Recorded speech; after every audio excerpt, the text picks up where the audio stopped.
Who knows that better than I do? Nothing will turn me from it, Flintwitch, when I have justified it to myself. Add that. Justified it to yourself? I said you were the most determined woman on the face of the earth, or I meant to say so, and if you are determined to justify any object you entertain, of course you'll do it. Man, I justify myself by the authority of these books, she cried with stern emphasis, and appearing from the sound that followed to strike the dead weight of her arm upon the table. Never mind that, returned Jeremiah calmly. We won't enter into that question at present. However that may be, you carry out your purposes and you make everything go down before them. Now, I won't go down before them. I have been faithful to you and useful to you, and I am attached to you. But I can't consent, and I won't consent, and I never did consent, and I never will consent to be lost in you.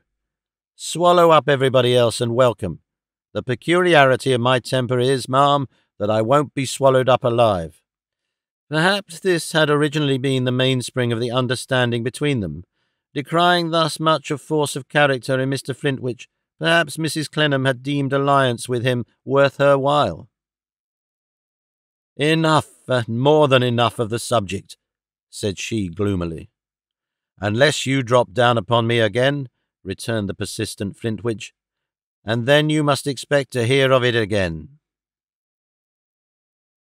Mistress Affery dreamed that the figure of her lord here began walking up and down the room, as if to cool his spleen, and that she ran away, but that, as he did not issue forth when she had stood listening and trembling in the shadowy hall a little time, she crept upstairs again, impelled as before by ghosts and curiosity, and once more cowered outside the door.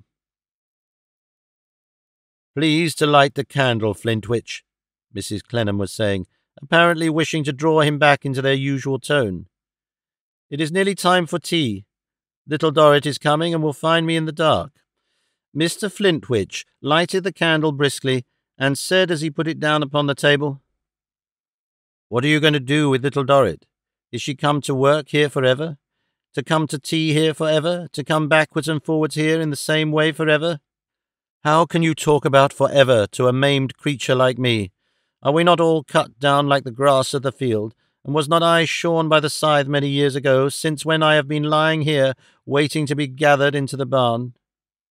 Aye, aye, but since you have been lying here, not near dead, nothing like it, numbers of children and young people, blooming women, strong men, and what not, have been cut down and carried, and still here you are, you see, not much changed after all. Your time and mine may be a long one yet. When I say forever, I mean, though I am not poetical, through all our time. Mr. Flintwich gave this explanation with great calmness and calmly waited for an answer.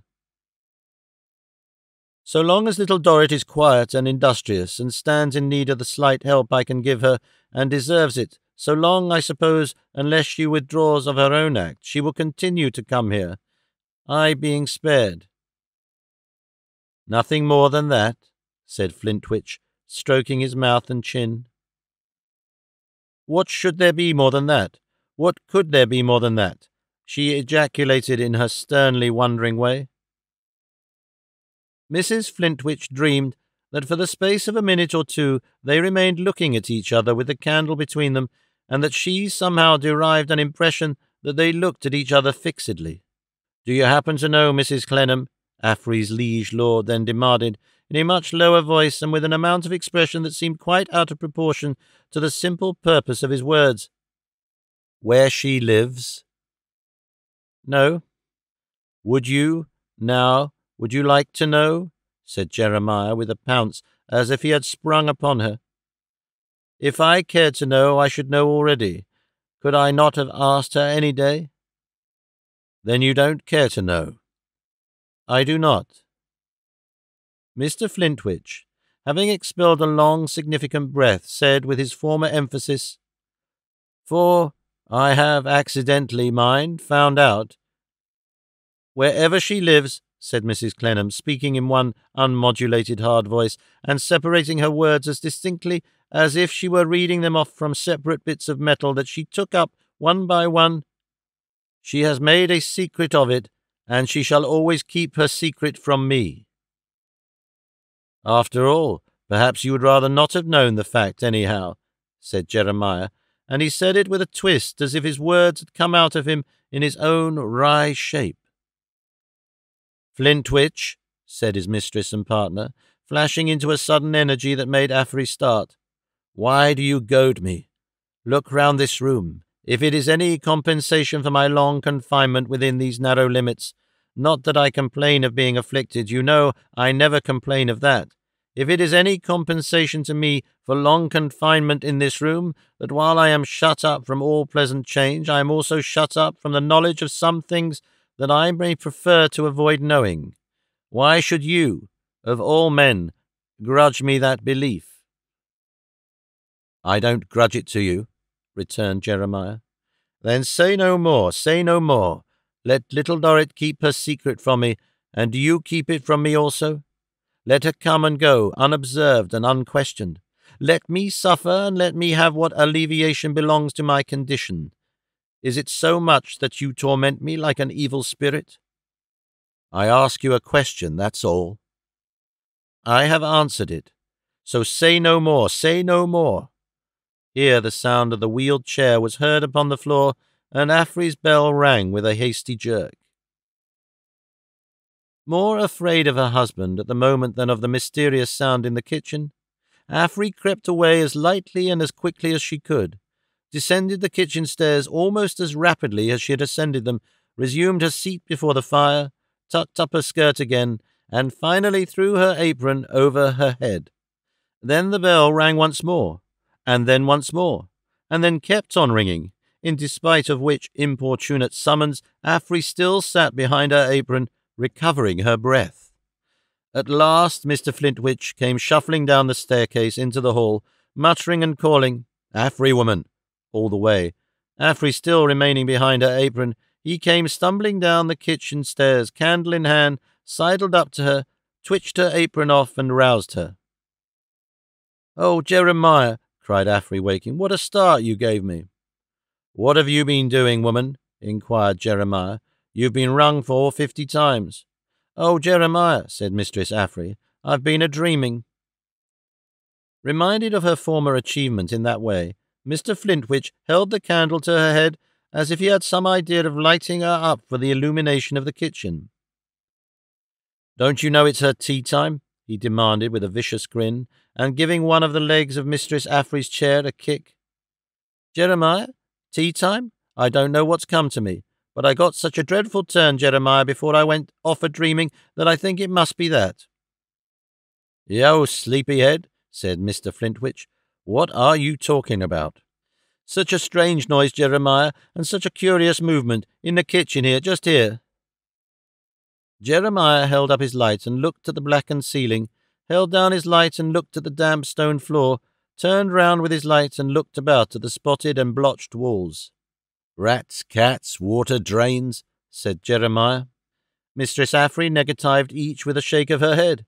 "No, Jeremiah, I have felt it before. I have felt it upstairs, and once on the staircase as I was going from her room to ours in the night, a rustle and a sort of trembling touch behind me." "Affery, my woman," said Mr. Flintwich, grimly, after advancing his nose to that lady's lips as a test for the detection of spirituous liquors, "if you don't get any tea pretty quick, old woman, you'll become sensible of a rustle and a touch that'll send you flying to the other end of the kitchen."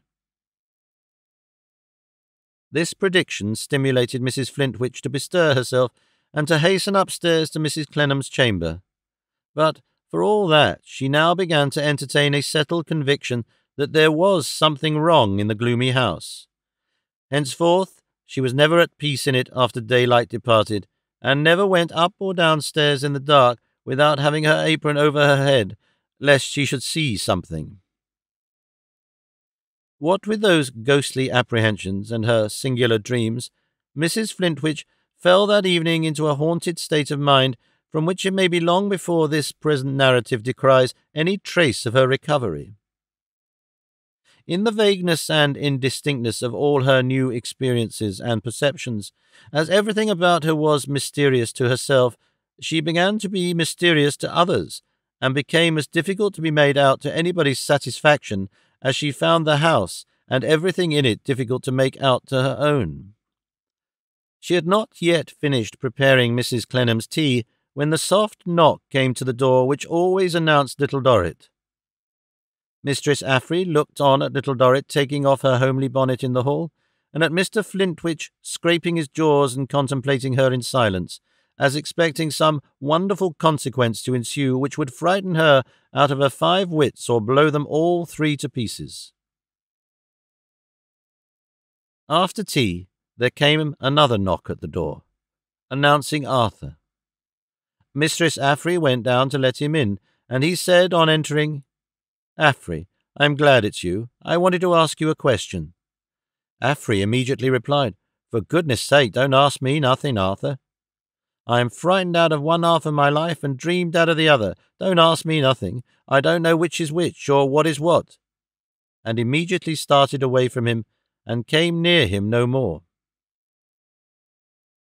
Mistress Affery, having no taste for reading, and no sufficient light for needlework in the subdued room, supposing her to have the inclination, now sat every night in the dimness from which she had momentarily emerged on the evening of Arthur Clennam's return, occupied with crowds of wild speculations and suspicions respecting her mistress and her husband and the noises in the house.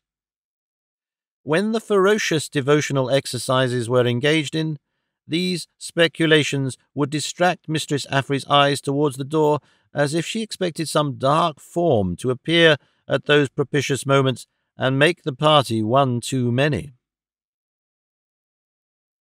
Otherwise, Affery never said or did anything to attract the attention of the 2 clever ones towards her in any marked degree, except on certain occasions, generally at about the quiet hour towards bedtime, when she would suddenly dart out of her dim corner and whisper with a face of terror to Mr. Flintwinch, reading the paper near Mrs. Clennam's little table, "There, Jeremiah, now what's that noise?" Then the noise, if there were any, would have ceased, and Mr. Flintwinch would snarl, turning upon her as if she had cut him down that moment against his will. "Affery, old woman, you shall have a dose, old woman, such a dose. You have been dreaming again."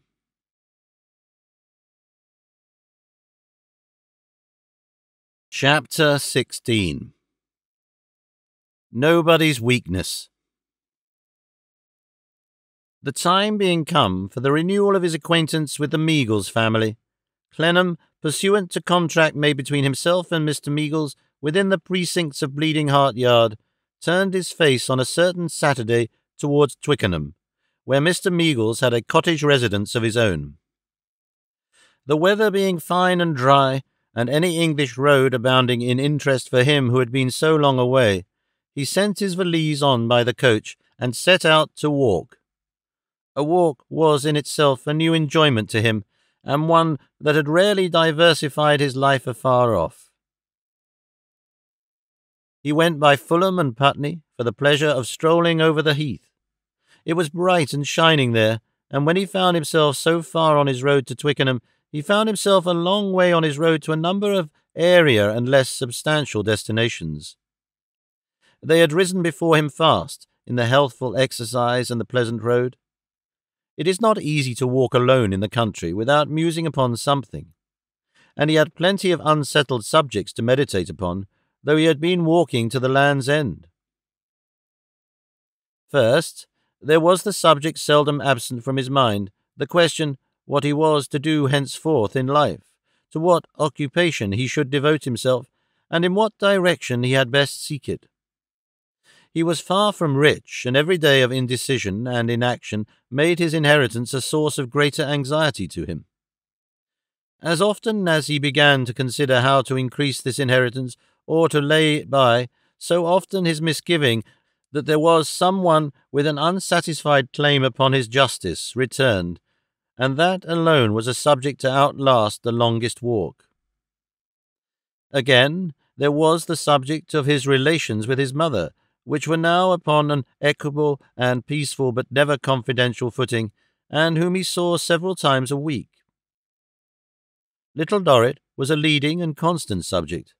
for the circumstances of his life, united to those of her own story, presented the little creature to him as the only person between whom and himself there were ties of innocent reliance on one hand and affectionate protection on the other, ties of compassion, respect, unselfish interest, gratitude and pity.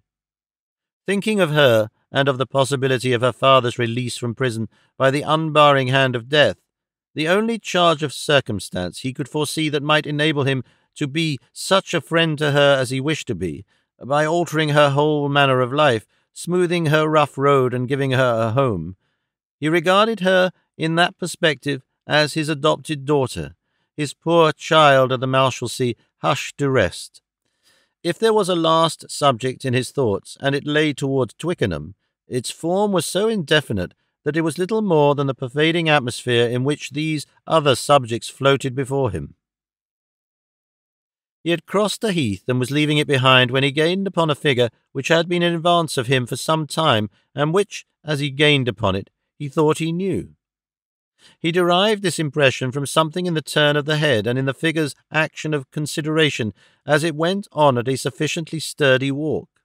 But when the man, for it was a man's figure, pushed his hat up at the back of his head and stopped to consider some object before him, he knew it to be Daniel Doyce. "How do you do, Mr. Doyce?" said Clennam, overtaking him. "I am glad to see you again, and in a healthier place than the Circumlocution Office." "Ah, Mr. Meagles' friend," exclaimed the public criminal, coming out of some mental combinations he had been making, and offering his hand. "I am glad to see you, sir. Will you excuse me if I forget your name?" "Readily. It's not a celebrated name. It's not Barnacle." "No, no," said Daniel, laughing. "And now I know what it is. It's Clennam. How do you do, Mr. Clennam?" "I have some hope," said Arthur, as they walked on together, "that we may be going to the same place, Mr. Doyce." "Meaning Twickenham?" returned Daniel. "I'm glad to hear it." They were soon quite intimate, and lightened the way with a variety of conversation. The ingenious culprit was a man of great modesty and good sense, and, though a plain man, had been too much accustomed to combine what was original and daring in conception with what was patient and minute in execution, to be by any means an ordinary man. It was at first difficult to lead him to speak about himself, and he put off Arthur's advances in that direction by admitting slightly, oh yes, he had done this, and he had done that, and such a thing was of his making, and such another thing was his discovery, but it was his trade, you see, his trade, until, as he gradually became assured that his companion had a real interest in his account of himself, he frankly yielded to it. Then it appeared that he was the son of a north country blacksmith, and had originally been apprenticed by his widowed mother to a lockmaker, that he had struck out a few little things, and at the lockmaker's, which had led to his being released from his indentures with a present, which present had enabled him to gratify his ardent wish to bind himself to a working engineer, under whom he had laboured hard, learned hard, and lived hard 7 years. His time being out, he had worked in the shop, at weekly wages 7 or 8 years more, and had then betaken himself to the banks of the Clyde, where he had studied and filed and hammered and improved his knowledge, theoretical and practical, for 6 or 7 years more. There he had had an offer to go to Lyon, which he had accepted, and from Lyon had been engaged to go to Germany, and in Germany had had an offer to go to St. Petersburg, and there had done very well indeed, never better. However, he had naturally felt a preference for his own country, and a wish to gain distinction there, and to do whatever service he could there rather than elsewhere. And so he had come home, and so at home he had established himself in business, and had invented and executed and worked his way on until, after a dozen years of constant suit and service, he had been enrolled in the great British Legion of Honour, the Legion of the Rebuffed of the Circumlocution Office, and had been decorated with a great British Order of Merit, the Order of the Disorder of the Barnacles and the Stilt-Stalkings. "It is much to be regretted," said Clennam, "that you ever turned your thoughts that way, Mr. Doyce." "True, sir, true to a certain extent, But what is a man to do if he has the misfortune to strike out something serviceable to the nation? He must follow where it leads." "Hadn't he better let it go?" said Clennam. "He can't do it," said Doyce, shaking his head with a thoughtful smile. "It's not put into his head to be buried. It's put into his head to be made useful. You hold your life on the condition that to the last you shall struggle hard for it. Every man holds a discovery on the same terms." "That is to say," said Arthur, with a growing admiration of his quiet companion, "you are not finally discouraged even now." "I have no right to be if I am," returned the other. "The thing is as true as it ever was." When they had walked a little way in silence, Clennam, at once to change the direct point of their conversation, and not to change it too abruptly, asked Mr. Doyce if he had any partner in his business to relieve him of a portion of his anxieties. "No," he returned, "not at present. I had when I first entered on it, and a good man he was. But he has been dead some years, and as I could not easily take to the notion of another when I lost him, I bought his share for myself, and have gone on by myself ever since. And here's another thing," he said, stopping for a moment with a good-humoured laugh in his eyes, and laying his closed right hand with its peculiar suppleness of thumb on Clennam's arm. "No inventor can be a man of business, you know." "No?" said Clennam. "Why, so the men of business say," he answered, resuming the walk and laughing outright. "I don't know why we unfortunate creatures should be supposed to want common sense, but it is generally taken for granted that we do. Even the best friend I have in the world, our excellent friend over yonder," said Doyce, nodding towards Twickenham, "extends a sort of protection to me, don't you know, as a man not quite able to take care of himself." Arthur Clennam could not help joining in the good-humoured laugh, for he recognized the truth of the description. "So I find that I must have a partner who is a man of business and not guilty of any inventions," said Daniel Doyce, taking off his hat to pass his hand over his forehead. "If it's only in deference to the current opinion and to uphold the credit of the works. I don't think he'll find that I have been very remiss or confused in my way of conducting them, but that's for him to say, whoever he is, not for me." "You have not chosen him yet, then?" "No, sir, no. I have only just come to a decision to take one.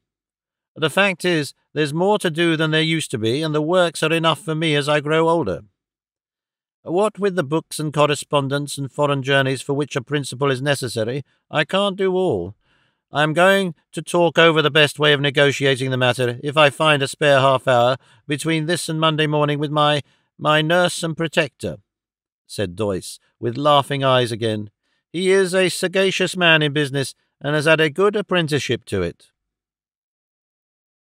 After this, they conversed on different subjects until they arrived at their journey's end. A composed and unobtrusive self-sustainment was noticeable in Daniel Doyce, a calm knowledge that what was true must remain true, in spite of all the barnacles in the family ocean, and would be just the truth, and neither more nor less when even that sea had run dry, which had a kind of greatness in it, though not of the official quality. As he knew the house well, he conducted Arthur to it by a way that showed it to the best advantage. It was a charming place, none the worse for being a little eccentric, on the road by the river and just what the residence of the Meagles family ought to be. It stood in a garden, no doubt as fresh and beautiful in the May of the year as Pet now was in the May of her life, and it was defended by a goodly show of handsome trees and spreading evergreens, as Pet was by Mr. and Mrs. Meagles. It was made out of an old brick house, of which a part had been altogether pulled down, and another part had been changed into the present cottage. So there was a hale elderly portion to represent Mr. and Mrs. Meagles, and a young, picturesque, very pretty portion to represent Pet. There was even the later addition of a conservatory sheltering itself against it, uncertain of hue in its deep stained glass, and in its more transparent portions flashing to the sun's rays, now like fire, and now like harmless water-drops, which might have stood for Tattycoram. Within view was the peaceful river and the ferry-boat, to moralize to all the inmates, saying, "Young or old, passionate or tranquil, chafing or content, you, Thus runs the current always. Let the heart swell into what discord it will, thus plays the rippling water on the prow of the ferry-boat ever the same tune. Year after year, so much allowance for the drifting of the boat, so many miles an hour the flowing of the stream, here the rushes, there the lilies, nothing uncertain or unquiet, upon this road that steadily runs away, while you, upon your flowing road of time, are so capricious and distracted. The bell at the gate had scarcely sounded when Mr. Meagles came out to receive them. Mr. Meagles had scarcely come out when Mrs. Meagles came out. Mrs. Meagles had scarcely come out when Pet came out. Pet scarcely had come out when Tattycoram came out. Never had visitors a more hospitable reception. "Here we are, you see," said Mr. Meagles, "boxed up, Mr. Clennam, within our own home limits, as if we were never going to expand, that is, travel again. Not like Marseille, eh? No a-longing and marchonging here." "A different kind of beauty indeed," said Clennam, looking about him. "But Lord bless me," cried Mr. Meagles, rubbing his hands with a relish. "It was an uncommonly pleasant thing being in quarantine, wasn't it? Do you know, I have often wished myself back again. We were a capital party."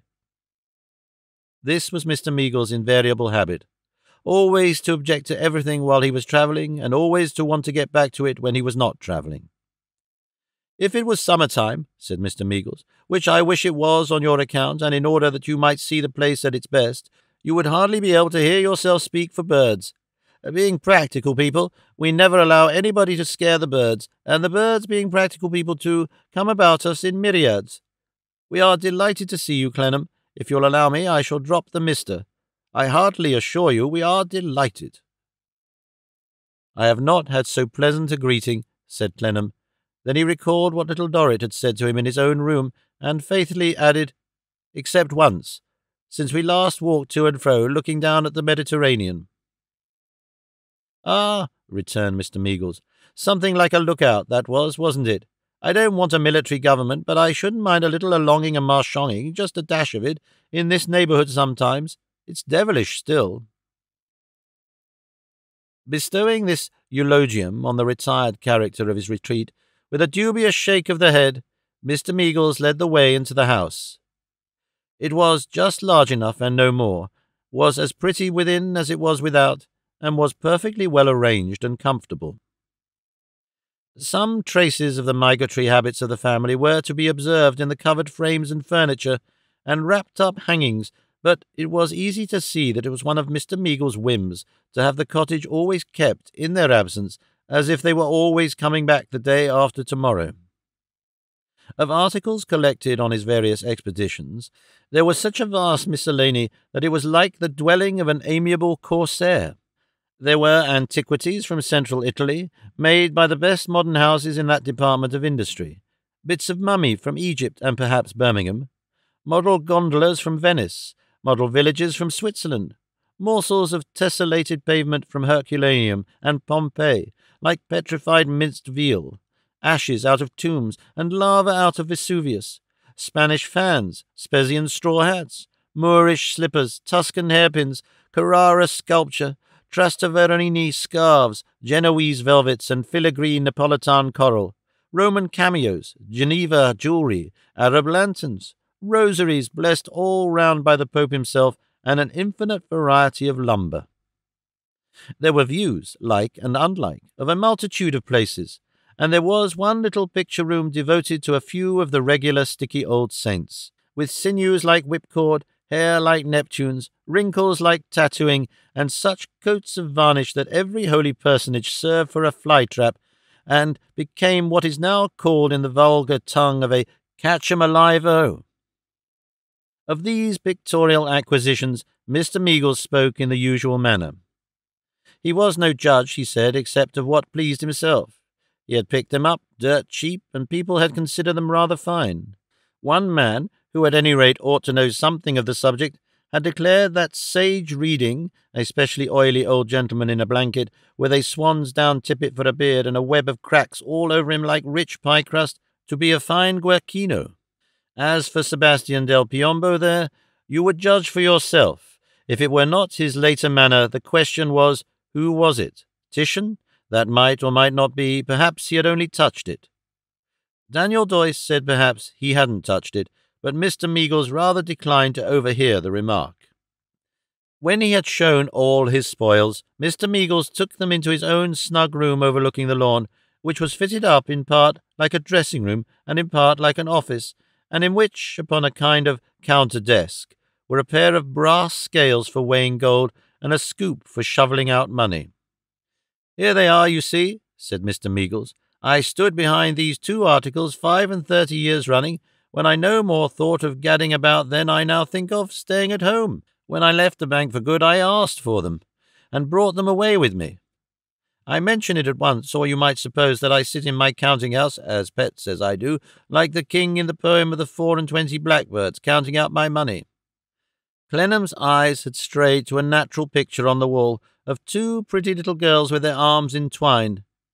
"Yes, Clennam," said Mr. Meagles in a lower voice, "there they both are.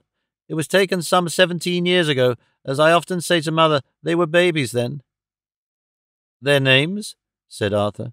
"Ah, to be sure, you have never heard any name but Pet. Pet's name is Minnie, her sister's Lily." "Should you have known, Mr. Clennam, that one of them was meant for me?" asked Pet, herself now standing in the doorway. "I might have thought that both of them were meant for you. Both are still so like you. Indeed," said Clennam, glancing from the fair original to the picture and back, "I cannot even now say which is not your portrait." "Do you hear that, Mother?" cried Mr. Meagles to his wife, who had followed her daughter. "It is always the same, Clennam. Nobody can decide. The child to your left is Pet." The picture happened to be near a looking-glass. As Arthur looked at it again, he saw by the reflection of the mirror Tattycoram stop in passing outside the door, listen to what was going on, and pass away with an angry and contemptuous frown upon her face that changed its beauty into ugliness. "But come," said Mr. Meagles, "you have had a long walk and will be glad to get your boots off. As to Daniel here, I suppose he'd never think of taking his boots off unless we showed him a boot-jack." "Why not?" asked Daniel, with a significant smile at Clennam. "Oh, you have so many things to think about," returned Mr. Meagles, clapping him on the shoulder, as if his weakness must not be left to itself on any account. "Figures and wheels and cogs and levers and screws and cylinders and 1,000 things." "Is my calling," said Daniel, amused. "The greater usually includes the less. But never mind, never mind. Whatever pleases you pleases me." Clennam could not help speculating, as he seated himself in his room by the fire, whether there might be in the breast of this honest, affectionate, and cordial Mr. Meagles any microscopic portion of the mustard seed that had sprung up into the great tree of the Circumlocution Office. His curious sense of a general superiority to Daniel Doyce, which seemed to be founded not so much on anything in Doyce's personal character as on the mere fact of his being an originator and a man out of the beaten track of other men, suggested the idea. It might have occupied him until he went down to dinner an hour afterwards, if he had not had another question to consider, which had been in his mind so long as before he was in quarantine at Marseilles, and which had now returned to it, and was very urgent with it. No less a question than this: whether he should allow himself to fall in love with Pet. He was twice her age. He changed the leg he had crossed over the other and tried the calculation again, but could not bring out the total at less. He was twice her age. Well, he was young in appearance, young in health and strength, young in heart. A man was certainly not old at 40, and many men were not in circumstances to marry, or did not marry, until they had attained that time of life. On the other hand, the question was not what he thought of the point, but what she thought of it. He believed that Mr. Meagles was disposed to entertain a ripe regard for him, and he knew that he had a sincere regard for Mr. Meagles and his good wife. He could foresee that to relinquish this beautiful only child, of whom they were so fond, to any husband, would be a trial of their love which perhaps they never yet had the fortitude to contemplate. But the more beautiful and winning and charming she, the nearer they must always be to the necessity of approaching it, and why not in his favour as well as in another's?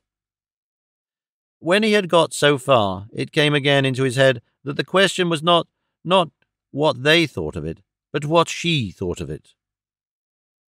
Arthur Clennam was a retiring man, with a sense of many deficiencies, and he so exalted the merits of the beautiful Minnie in his mind and depressed his own, that when he pinned himself to this point, his hopes began to fail him. He came to the final resolution, as he made himself ready for dinner, that he would not allow himself to fall in love with Pet. There were only 5 at a round table, and it was very pleasant indeed. They had so many places and people to recall, and they were all so easy and cheerful together, Daniel Doyce either sitting out like an amused spectator at cards, or coming in with some shrewd little experiences of his own when it happened to be to the purpose, that they might have been together 20 times and not have known so much of one another. "And Miss Wade," said Mr. Meagles, after they had recalled a number of fellow travellers, "has anybody seen Miss Wade?" "I have," said Tattycoram. She had brought a little mantle which her young mistress had sent for, and was bending over her, putting it on, when she lifted up her dark eyes and made this unexpected answer. "Tatty," her young mistress exclaimed, "you seen Miss Wade? Where?" "Here, miss," said Tattycoram. "How?" An impatient glance from Tattycoram seemed, as Clennam saw it, to answer, "With my eyes," but her only answer in words was, "I met her near the church." "What was she doing there, I wonder?" said Mr. Meagles. "Not going to it, I should think." "She had written to me first," said Tattycoram. "Oh, Tatty," murmured her mistress, "take your hands away. I feel as if someone else was touching me." She said it in a quick, involuntary way, but half playfully and not more petulantly or disagreeably than a favourite child might have done, who laughed next moment. Tattycoram set her full red lips together and crossed her arms upon her bosom. "Did you wish to know, sir," she said, looking at Mr. Meagles, "what Miss Wade wrote to me about?"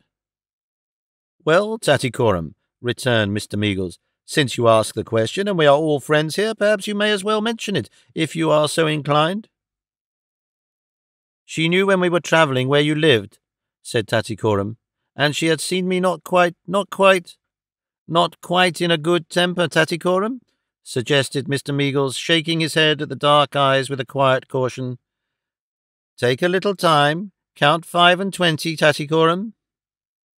She pressed her lips together again and took a long, deep breath. "So she wrote to me to say that if ever I felt myself hurt," she looked down at her young mistress, "or found myself worried," she looked down at her again, "I might go to her and be considerately treated. I was to think of it and could speak to her by the church, so I went there to thank her." "Tatty," said her young mistress, putting her hand up over her shoulder that the other might take it, "Miss Wade almost frightened me when we parted, and I scarcely like to think of her just now as having been so near me without my knowing it. Tatty, dear." Tatty stood for a moment immovable. "Hey!"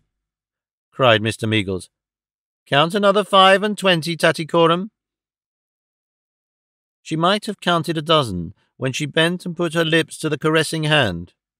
It patted her cheek as it touched the owner's beautiful curls, and Tattycoram went away. "Now there," said Mr. Meagles softly, as he gave a turn to the dumb waiter on his right hand to twirl the sugar towards himself. "There's a girl who might be lost and ruined if she wasn't among practical people. Mother and I know, solely from being practical, that there are times when that girl's whole nature seems to roughen itself against seeing us so bound up in Pet. No, father and mother were bound up in her, poor soul. I don't like to think of the way in which that unfortunate child, with all that passion and protest in her, feels when she hears the 5th commandment on a Sunday. I am always inclined to call out, 'Church, count 5 and 20, Tattycoram.'" Besides his dumb waiter, Mr. Meagles had 2 other not dumb waiters in the persons of 2 parlour-maids with rosy faces and bright eyes, who were a highly ornamental part of the table decoration.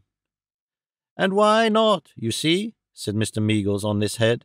"As I always say to mother, why not have something pretty to look at, if you have anything at all? A certain Mrs. Ticket, who was cook and housekeeper when the family were at home, and housekeeper only when the family were away, completed the establishment. Mr. Meagles regretted that the nature of the duties in which she was engaged rendered Mrs. Ticket unpresentable at present, but hoped to introduce her to the new visitor tomorrow. She was an important part of the cottage, he said, and all his friends knew her. That was her picture up in the corner. When they went away, she always put on the silk gown and the jet-black row of curls represented in that portrait. Her hair was reddish-grey in the kitchen, established herself in the breakfast-room, put her spectacles between two particular leaves of Dr. Buchan's domestic medicine, and sat looking over the blind all day until they came back again.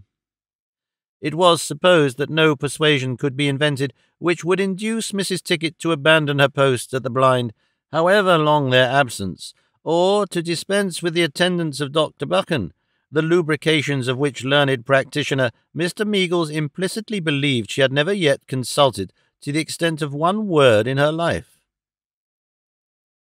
In the evening they played an old-fashioned rubber, and Pet sat looking over her father's hand or singing to herself by fits and starts at the piano. She was a spoilt child, but how could she be otherwise? Who could be much with so pliable and beautiful a creature and not yield to her endearing influence? Who could pass an evening in the house and not love her for the grace and charm of her very presence in the room? This was Clennam's reflection, notwithstanding the final conclusion at which he had arrived upstairs. In making it, he revoked. "Why, what are you thinking of, my good sir?" asked the astonished Mr. Meagles, who was his partner. "I beg pardon, nothing," returned Clennam. "Think of something next time, that's a dear fellow," said Mr. Meagles. Pet laughingly believed he had been thinking of Miss Wade. "Why of Miss Wade, Pet?" asked her father. "Why, indeed?" said Arthur Clennam. Pet coloured a little and went to the piano again. As they broke up for the night, Arthur overheard Doyce ask his host if he could give him half an hour's conversation before breakfast in the morning. The host replying willingly, Arthur lingered behind a moment, having his own word to add to that topic. "Mr. Meagles," he said, on their being left alone, "do you remember when you advised me to go straight to London?" "Perfectly well." "And when you gave me some other good advice which I needed at the time?" "I won't say what it was worth," answered Mr. Meagles, "but of course I remember our being very pleasant and confidential together. I have acted on your advice, and having disembarrassed myself of an occupation that was painful to me for many reasons, wish to devote myself and what means I have to another pursuit." "Right. You can't do it too soon," said Mr. Meagles. "Now, as I came down today, I found that your friend Mr. Doyce is looking for a partner in his business. Not a partner in his mechanical knowledge, but in ways and means of turning the business arising from it to the best account." "Just so," said Mr. Meagles, with his hands in his pockets, and with the old business expression of face that had belonged to the scales and scoop. "Mr. Doyce mentioned, incidentally, in the course of our conversation, that he was going to take your valuable advice on the subject of finding such a partner. If you should think our views and opportunities at all likely to coincide, perhaps you will let him know my available position. I speak, of course, in ignorance of the details, and they may be unsuitable on both sides." No doubt," said Mr. Meagles, with the caution belonging to the scales and scoop. "But they will be a question of figures and accounts." Just so," said Mr. Meagles, with arithmetical solidity belonging to the scales and scoop. "And I shall be glad to enter into the subject, provided Mr. Doyce responds, and you think well of it. If you will at present, therefore, allow me to place it in your hands, and you will much oblige me." "Clennam, I accept the trust with readiness," said Mr. Meagles, "and without anticipating any of the points which you, as a man of business, have of course reserved, I am free to say to you that I think something may come of this. Of one thing you may be perfectly certain. Daniel is an honest man." "I am so sure of it that I have promptly made up my mind to speak to you." "You must guide him, you know. You must steer him, you must direct him. He is one of a crotchety sort," said Mr. Meagles, evidently meaning nothing more than he did new things and went new ways. But he is as honest as the sun, and so good night." Clennam went back to his room, sat down again before his fire, and made up his mind that he was glad he had resolved not to fall in love with Pet. She was so beautiful, so amiable, so apt to receive any true impression given to her gentle nature and her innocent heart, and make the man who should be so happy as to communicate it the most fortunate and enviable of all men, that he was very glad indeed he had come to that conclusion. But, as this might have been a reason for coming to the opposite conclusion, he followed out the theme again a little way in his mind to justify himself, perhaps. Suppose that a man, so his thoughts ran, who had been of an age some 20 years or so, who was a diffident man, from the circumstances of his youth, who was rather a grave man, from the tenor of his life, who knew himself to be deficient in many little engaging qualities which he admired in others, from having been long in a distant region, with nothing softening near him, who had no kind sisters to present to her, who had no congenial home to make her known in, who was a stranger in the land, who had not a fortune to compensate in any measure for these defects, who had nothing in his favour but his honest love and his general wish to do right, suppose such a man were to come to this house, and were to yield to the captivation of this charming girl, and were to persuade himself that he could hope to win her, what a weakness it would be. He softly opened his window and looked out upon the serene river. Year after year, so much allowance for the drifting of the ferry-boat, so many miles an hour the flowing of the stream. Here the rushes, there the lilies. Nothing uncertain or unquiet. Why should he be vexed or sore at heart? It was not his weakness that he had imagined. It was nobody's within his knowledge. Why should it trouble him? And yet it did trouble him. And he thought, who has not thought for a moment sometimes, that it might be better to flow away monotonously, like the river, and to compound for its insensibility to happiness with its insensibility to pain.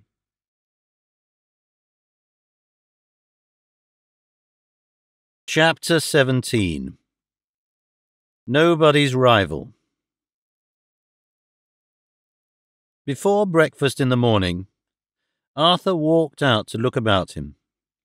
As the morning was fine and he had an hour on his hands, he crossed the river by the ferry and strolled along a footpath through some meadows. When he came back to the towing path, he found the ferry-boat on the opposite side and a gentleman hailing it and waiting to be taken over. This gentleman looked barely 30. He was well dressed, of a sprightly and gay appearance, a well-knit figure, and a rich, dark complexion. As Arthur came over the stile and down to the water's edge, the lounger glanced at him for a moment, and then resumed his occupation of idly tossing stones into the water with his foot. There was something in his way of spurning them out of their places with his heel, and getting them into the required position, that Clennam thought had an air of cruelty in it. Most of us have more or less frequently derived a similar impression from a man's manner of doing some very little thing, plucking a flower, clearing away an obstacle, or even destroying an insentient object. The gentleman's thoughts were preoccupied, as his face showed, and he took no notice of a fine Newfoundland dog, who watched him attentively, and watched every stone, too, in its turn, eager to spring into the river on receiving his master's sign. The ferry-boat came over, however, without his receiving any sign, and when it grounded his master took him by the collar and walked him into it. "Not this morning," he said to the dog. "You won't do for ladies' company, dripping wet. Lie down." Clennam followed the man and the dog into the boat, and took his seat. The dog did as he was ordered. The man remained standing with his hands in his pockets, and towered between Clennam and the prospect. Man and dog both jumped lightly out as soon as they touched the other side and went away. Clennam was glad to be rid of them. The church clock struck the breakfast hour as he walked up the little lane by which the garden gate was approached. The moment he pulled the bell, a deep, loud barking assailed him from within the wall. "I heard no dog last night," thought Clennam. The gate was opened by one of the rosy maids, and on the lawn were the Newfoundland dog and the man. "Miss Minnie is not down yet, gentlemen," said the blushing portress, as they all came together in the garden. Then she said to the master of the dog, "Mr. Clennam, sir," and tripped away. "Odd enough, Mr. Clennam, that we should have met just now," said the man, upon which the dog became mute. "Allow me to introduce myself, Henry Gowan. A pretty place this, and looks wonderfully well this morning." The manner was easy and the voice agreeable, but still Clennam thought that if he had not made that decided resolution to avoid falling in love with Pet, he would have taken a dislike to this Henry Gowan. "It's new to you, I believe," said this Gowan, when Arthur had extolled the place. "Quite new. I made acquaintance with it only yesterday afternoon." "Ah, of course, this is not its best aspect. It used to look charming in the spring before they went away last time. I should like you to have seen it then." But for that resolution so often recalled, Clennam might have wished him in the crater of Mount Etna, in return for this civility. "I have had the pleasure of seeing it under many circumstances during the last 3 years, and it's a paradise." It was, at least it might have been, always excepting for that wise resolution, like his dexterous impudence to call it a paradise. He only called it a paradise because he first saw her coming, and so made her out within her hearing to be an angel, confusion to him. And how beaming she looked, and how glad, how she caressed the dog, and how the dog knew her, how expressive that heightened colour in her face, that fluttered manner, her downcast eyes, her irresolute happiness.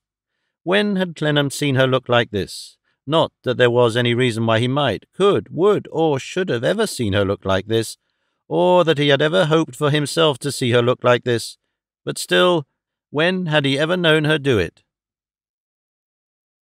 He stood at a little distance from them. This Gowan, when he had talked about a paradise, had gone up to her and taken her hand. The dog had put his great paws on her arm and laid his head against her dear bosom. She had laughed and welcomed them, and made far too much of the dog, far, far too much, that is to say, supposing there had been any third person looking on who loved her. She disengaged herself now, and came to Clennam, and put her hand in his, and wished him good morning, and gracefully made as if she would take his arm and be escorted into the house. To this Gowan had no objection. No, he knew he was too safe.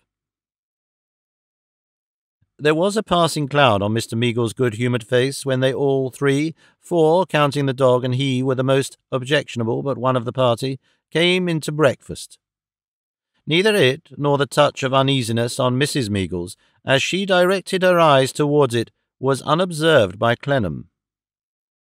"Well, Gowan," said Mr. Meagles, even suppressing a sigh, "how goes the world with you this morning?"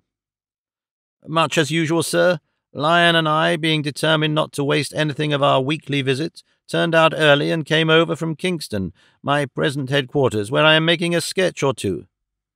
Then he told how he had met Mr. Clennam at the ferry, and they had come over together.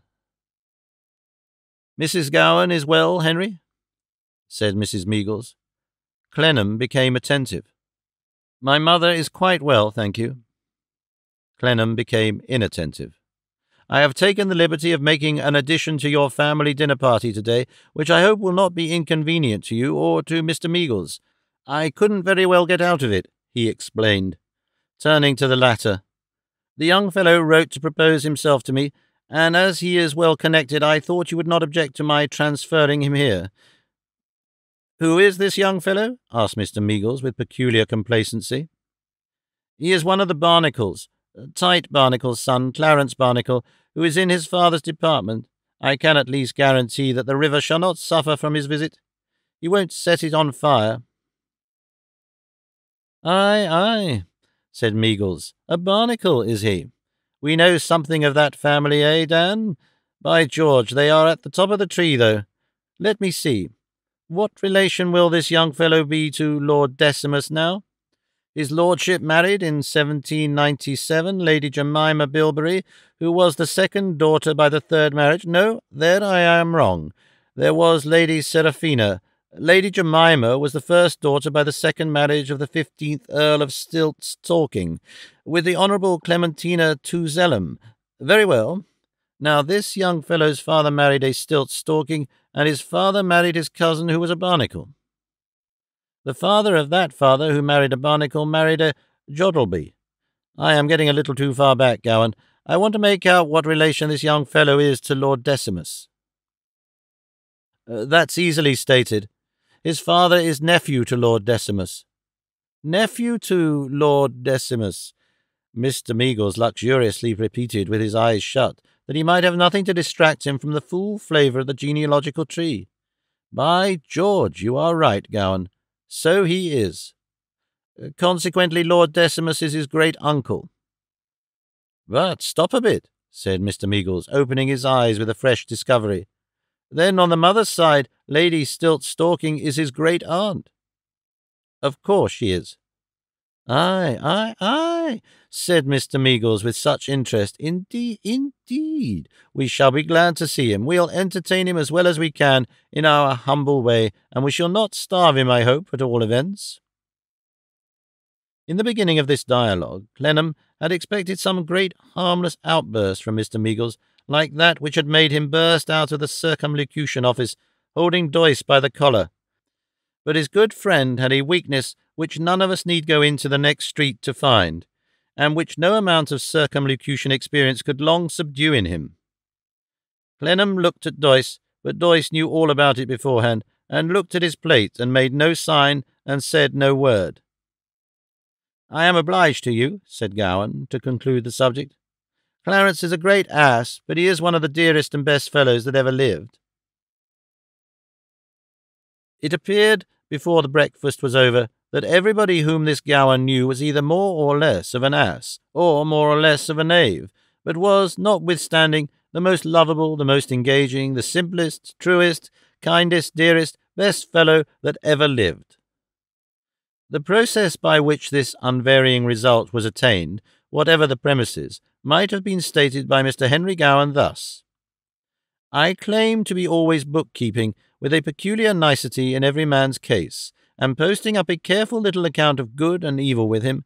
I do this so conscientiously that I am happy to tell you I find the most worthless of men to be the dearest old fellow too, and I am in a condition to make the gratifying report that there is much less difference than you are inclined to suppose between an honest man and a scoundrel.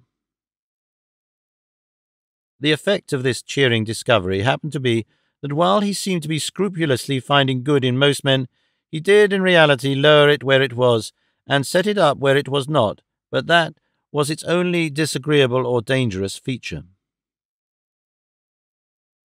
It scarcely seemed, however, to afford Mr. Meagles as much satisfaction as the Barnacle genealogy had done. The cloud that Clennam had never seen upon his face before that morning frequently overcast it again, and there was the same shadow of uneasy observation of him on the comely face of his wife. More than once or twice, when Pet caressed the dog, it appeared to Clennam that her father was unhappy in seeing her do it, and, in one particular instance, when Gowan stood on the other side of the dog and bent his head at the same time, Arthur fancied that he saw tears rise to Mr. Meagles' eyes as he hurried out of the room. It was either the fact, too, or he fancied further, that Pet herself was not insensible to these little incidents, that she tried, with a more delicate affection than usual, to express to her good father how much she loved him, that it was on this account that she fell behind the rest, both as they went to church and as they returned from it, and took his arm. He could not have sworn but that as he walked alone in the garden afterwards, he had an instantaneous glimpse of her in her father's room, clinging to both her parents with the greatest tenderness and weeping on her father's shoulder. The latter part of the day turning out wet, they were fain to keep the house, look over Mr. Meagles' collection, and beguile the time with conversation. This Gowan had plenty to say for himself, and said it in an offhand and amusing manner. He appeared to be an artist by profession, and to have been at Rome some time, yet he had a slight, careless, amateur way with him, a perceptible limp both in his devotion to art and his attainments, which Clennam could scarcely understand. He applied to Daniel Doyce for help as they stood together looking out of window. "You know Mr. Gowan?" he said in a low voice. "I have seen him here. Comes every Sunday when they are at home." "An artist, I infer from what he says." "A sort of one," said Daniel Doyce in a surly tone. "What sort of one?" asked Clennam with a smile. "Why, he has sauntered into the arts at a leisurely Pall-Mall pace," said Doyce, "and I doubt if they care to be taken quite so coolly." Pursuing his inquiries, Clennam found that the Gowan family were a very distant ramification of the Barnacles, and that the paternal Gowan, originally attached to a legation abroad, had been pensioned off as a commissioner of nothing particular somewhere or other, and had died at his post with his own drawn salary in his hand, nobly defending it to the last extremity. In consideration of this eminent public service, the Barnacle then in power had recommended the Crown to bestow a pension of 200 or 300 a year on his widow, to which the next Barnacle in power had added certain shady and sedate apartments in the palaces at Hampton Court, where the old lady still lived, deploring the degeneracy of the times in company with several other old ladies of both sexes. Her son, Mr. Henry Gowan, inheriting from his father, the Commissioner, that very questionable help in life, a very small independence, had been difficult to settle, the rather as public appointments chanced to be scarce, and his genius during his earlier manhood was of that exclusively agricultural character which applies itself to the cultivation of wild oats. At last he had declared that he would become a painter, partly because he had always had an idle knack that way, and partly to grieve the souls of the Barnacles-in-Chief who had not provided for him. So it had come to pass successively, first, that several distinguished ladies had been frightfully shocked, then that portfolios of his performances had been handed about o'nights, and declared with ecstasy to be perfect Claudes, perfect Psyops, perfect phenomena, then that Lord Decimus had bought his picture, and had asked the President and Council to dinner at a blow, and had said, with his own magnificent gravity, "Do you know, there appears to me to be really immense merit in that work?" And, in short, that people of condition had absolutely taken pains to bring him into fashion. But somehow it had all failed. The prejudiced public had stood out against it obstinately. They had determined not to admire Lord Decimus's picture. They had determined to believe that in every service except their own, a man must qualify himself by striving early and late, and by working heart and soul, might and main. So now Mr. Gowan, like that worn-out old coffin which never was Mahomet's nor anybody else's, hung midway between 2 points, jaundiced and jealous as to the one he had left, jaundiced and jealous as to the other that he couldn't reach. Such was the substance of Clennam's discoveries concerning him, made that rainy Sunday afternoon and afterwards. About an hour or so after dinner-time, young Barnacle appeared, attended by his eyeglass, in honour of whose family connections Mr. Meagles had cashiered the pretty parlour-maids for the day, and had placed on duty in their stead 2 dingy men. Young Barnacle was in the last degree amazed and disconcerted at sight of Arthur, and had murmured involuntarily, "Look here, upon my soul, you know," before his presence of mind returned. Even then he was obliged to embrace the earliest opportunity of taking his friend into a window, and saying in a nasal way that was a part of his general debility, "I want to speak to you, Gowan, I say. Look here, who is that fellow?" "A friend of our host's, none of mine."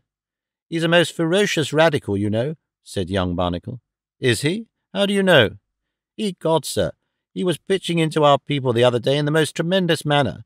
Went up to our place and pitched into my father to that extent that it was necessary to order him out. Came back to our department and pitched into me. Look here, you never saw such a fellow." "What did he want?" "Egod, sir," returned young Barnacle, "he said he wanted to know, you know, pervaded our department without an appointment, and said he wanted to know." The stare of indignant wonder with which young Barnacle accompanied this disclosure would have strained his eyes injuriously but for the opportune relief of dinner. Mr. Meagles, who had been extremely solicitous to know how his uncle and aunt were, begged him to conduct Mrs. Meagles to the dining-room, and when he sat on Mrs. Meagles' right hand, Mr. Meagles looked as gratified as if his whole family were there. All the natural charm of the previous day was gone. The eaters of the dinner, like the dinner itself, were lukewarm, insipid, overdone,